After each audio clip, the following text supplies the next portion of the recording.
Central excise. बच्चों, central excise में दो ही अमेंडमेंट हैं और मैं ये बोलूँगा कि सर दोनों में से एक थोड़ी बहुत रेलेवेंट है, एक बिल्कुल भी रेलेवेंट नहीं है।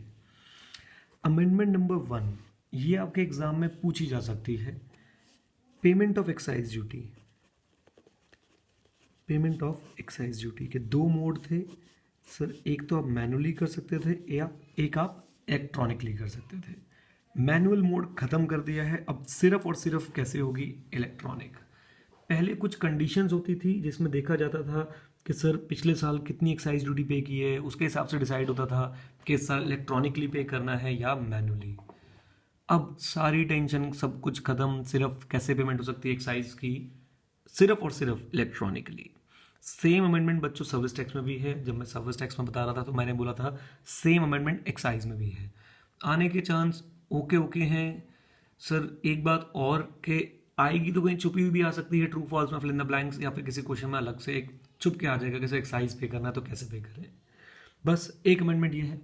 अमेंडमेंट नंबर 2 जो एक्साइज में है वो भी बहुत सर आपके लिए इतनी इंपॉर्टेंस नहीं रखती।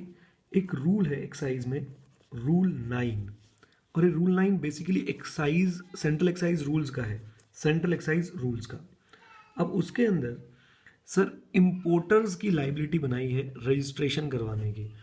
अगर कोई इंपोर्टर इनवॉइस इशू करता है जिसके बेस पे सामने वाले व्यक्ति को सैनवैट का क्रेडिट लेना है, तो इस इंपोर्टर को भी रजिस्ट्रेशन करवाना पड़ेगा with the excise authorities. Okay, बस importer will have to obtain registration as a registered importer with central excise authority to pass on the credit of imported goods। यही बच्चों दो अमेंडमेंट्स हैं। मैं बहुत ही इसको लेके श्योर हूँ कि सर इस अमेंडमेंट का आपके एग्जाम पे कोई ज़्यादा इम्पैक्ट नहीं होने वाला। इसका थोड़ा बहुत इम्पैक्ट आ सकता है true false fill in the blanks type में।